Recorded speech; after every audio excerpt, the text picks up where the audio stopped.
Hello അസ്സാം വലൈക്കും. അപ്പോൾ ഇന്ന് റമദാൻ 5 ഇന്നത്തെ എൻ്റെ കുഞ്ഞു വിശേഷങ്ങൾ. അപ്പോൾ ഞാനിന്ന് കൽമാസ് ഉണ്ടാക്കുക നോമ്പ് തുറക്കാൻ വേണ്ടിയിട്ട്. അതിന് ഞാൻ ഒരൊട്ടിക്ക് പൊടിപ്പിച്ച പൊടി പുയിങ്ങലരിയും പച്ചരിയും കൂടി പൊടിച്ചെടുത്ത പൊടി ഇത്. അപ്പോൾ അതിൽ നിന്നൊരു 3 കപ്പ് പൊടിയെടുത്ത് അതിലേക്ക് കുറച്ച് തേങ്ങയും കുറച്ച് ജീരകവും ഒരു ഉള്ളിയും ഇട്ടിട്ട് ഒന്ന് ഒതുക്കിയിട്ട് ഒഴിച്ച് ഉപ്പ് ഇട്ടിട്ട് കൈയോട് നല്ലോണം ഒന്ന് മിക്സ് ആക്കിയിട്ട് എടുക്കാം. നമ്മൾ കൈ കൊണ്ട് തന്നെ നല്ലോണം മിക്സ് ആക്കിയിട്ട് എടുത്തിട്ട് കുഴച്ചിട്ടൊന്ന് മാറ്റി വെക്കാം.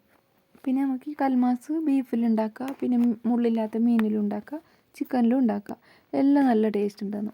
അപ്പോൾ ഞാനിന്ന് ചിക്കനിലുണ്ടാക്കുന്നത്. അപ്പോൾ അതിന് വേണ്ടിയിട്ട് എല്ലില്ലാത്ത ചിക്കനൊന്ന് കുക്കറിലിട്ടിട്ട് ഒന്ന് വേവിച്ചിട്ട് മിക്സിയിലിട്ടിട്ട് ഒന്ന് പൊടിച്ചിട്ട് എടുത്തേക്കുക. പിന്നെ അതിനുള്ള മസാലയ്ക്ക് നമുക്ക് ഒരു 3 ഉള്ളി ഒന്ന് ചെറുതായിട്ടൊന്ന് കട്ടാക്കിയിട്ട് ഒന്ന് ഫ്രൈ ആക്കുക. ഒന്ന് ഫ്രൈ ആകുമ്പോൾ ഉപ്പ് ഇട്ടിട്ടൊന്ന് ഫ്രൈ ആക്കുക. പിന്നെ നമുക്ക് അതിലേക്ക് 1 സ്പൂൺ മുളക് പൊടി ഇട്ട് കൊടുക്കുക. പിന്നെ ഒരു 1/2 സ്പൂൺ ഗരം മസാല ഇട്ട് കൊടുക്കുന്നു. പിന്നെ ഒരു 1/4 സ്പൂൺ മഞ്ഞൾപ്പൊടിയും പിന്നെ ഒരു 1/2 സ്പൂൺ മല്ലിപ്പൊടിയും ഇട്ടിട്ട് ഒന്ന് നല്ലോണം ഇളക്കി കൊടുക്കുക.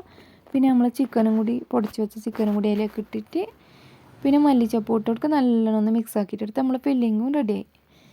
അപ്പോൾ എൻ്റെ വീഡിയോ സബ്സ്ക്രൈബ് ആക്കാത്തവർ കാണുന്നുണ്ടെങ്കിൽ ഒന്ന് സബ്സ്ക്രൈബ് ആക്കുക, പിന്നെ ലൈക്ക് ആക്കുക, ഷെയർ ചെയ്യുക. അപ്പോൾ ഇനി നമുക്ക് കൽമാസ് ഉണ്ടാക്കാം. അതിന് വേണ്ടിയിട്ട് ഞാൻ പിന്നെ ഈ പൊടി ചെറിയ ബോളായിട്ട് നല്ല വണ്ണത്തിൽ വേണ്ട, സാധാരണ ചെറിയ സൈസിൽ. അപ്പോൾ ചെറിയ ബോളായിട്ട് എടുത്തിട്ട് ഒന്ന് കയ്യിൽ വെച്ചിട്ട് ഒന്ന് തട്ടിയിട്ട് അതിലേക്ക് നമ്മൾ ഫില്ലിങ് ഇട്ട് കൊടുത്തിട്ട് കൽമാസിൻ്റെ ഷേപ്പിലൊന്ന് ഒട്ടിയിട്ടെടുക്കുക. ഒന്ന് റൗണ്ടായിട്ട് ഒന്ന് ഒട്ടിയിട്ടെടുക്കാം. ഇനി നമുക്ക് ഇതിനെ വേവിച്ചിട്ടെടുക്കണം. നമ്മൾ ഇഡ്ഡലി പാത്രത്തിൽ വെച്ച് കൊടുത്തിട്ട് ഇതൊന്ന് വേവിച്ചിട്ടെടുക്കാം.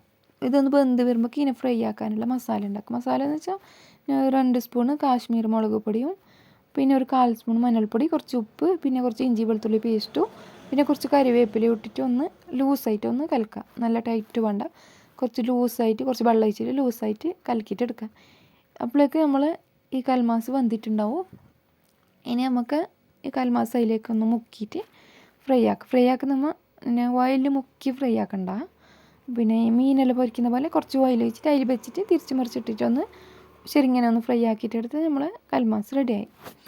അപ്പോൾ ഞാൻ ഈ കൽമാസ് എപ്പോൾ ഉണ്ടാക്കിയാലും അന്ന് നാസ്റ്റ് ഉണ്ടാക്കില്ല, ഇത് തന്നെ കുറച്ച് അധികം ഉണ്ടാക്കും. അപ്പോൾ ഇതിൽ തന്നെ അഡ്ജസ്റ്റ് ആവും. അപ്പോൾ നമ്മൾ പണി ലാഭമാവില്ലേ. അപ്പോൾ ഞാൻ അങ്ങനെ എപ്പോൾ ഇതുണ്ടാക്കി ഞാൻ ഇടയ്ക്കിടയ്ക്ക് ഉണ്ടാക്കും. ഇത് മീനിലുണ്ടാക്കിക്കൊണ്ടുണ്ടായി, മീനിൽ ഇടയ്ക്കിടയ്ക്ക് ഉണ്ടാക്കും. അപ്പോൾ നല്ല ടേസ്റ്റ് ഉണ്ടാകുന്നു. അപ്പോൾ ഇതുണ്ടാക്കി ഞാൻ വൈകുന്നേരം ഉണ്ടാക്കിയാൽ പിന്നെ രാത്രിക്കേക്കുള്ള നാസ്റ്റ് ഉണ്ടാക്കില്ല, ഇതിൽ തന്നെ അഡ്ജസ്റ്റ് ആക്കും. അപ്പോൾ ഇന്നത്തെ എൻ്റെ നാസ്റ്റ് ഇത് തന്നെ. അങ്ങനെ കൽമാസ് ഒന്ന് ഫ്രൈ ആക്കിയിട്ടെടുത്ത് ഇന്നത്തെ സ്പെഷ്യൽ ഇത് തന്നെ ഈ കൽമാസ്.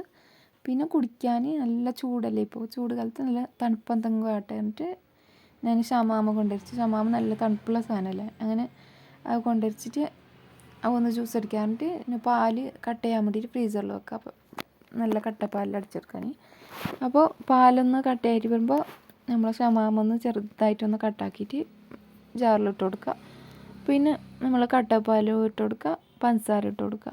അപ്പോൾ ഞാൻ ഈ കട്ടപ്പാലിടുന്ന വീഡിയോ മിസ്സായിപ്പോയി, എനിക്ക് വീഡിയോ ഓണാക്കാൻ വിട്ടുപോയി.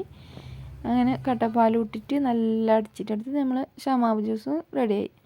അപ്പോൾ ഇന്ന് എനിക്ക് നോമ്പ് തുറക്കാൻ കുറേ സാധനമൊന്നുമില്ല, ഇതന്നെ കുറച്ച് ഫ്രൂട്ട്സും പിന്നെ ഈ ഷമാമ ജ്യൂസും പിന്നെ കുറച്ച് ടാങ്കും പിന്നെ നമ്മൾ കൽമാസും പിന്നെ കുറച്ച് അപ്പുറത്തുനിന്ന് കിട്ടിയ കുറച്ച് കടിയും. അപ്പോൾ ഇന്നത്തെ ഇതന്നെ, കുറേ ഒന്നുമില്ല. ഇന്നത്തെ നാസ്റ്റൻ്റെ പണിയും ലാഭമായി. അപ്പോൾ ഇൻഷാ അല്ലാഹ് നാളത്തെ പുതിയ വീഡിയോയുമായിട്ട് നാളെ വരാം. അപ്പോൾ എല്ലാവരും ഒന്ന് എൻ്റെ വീഡിയോ കണ്ടിട്ട് ഒന്ന് കമൻ്റ് ആക്കുക, പിന്നെ ലൈക്കും ഷെയറും മറക്കാണ്ടാക്കുക, പിന്നെ സബ്സ്ക്രൈബ് ആക്കാത്തവരൊന്ന് സബ്സ്ക്രൈബ് ആക്കുക. അപ്പോൾ ഇൻഷാ അല്ലാഹ് നാളെ വരാം.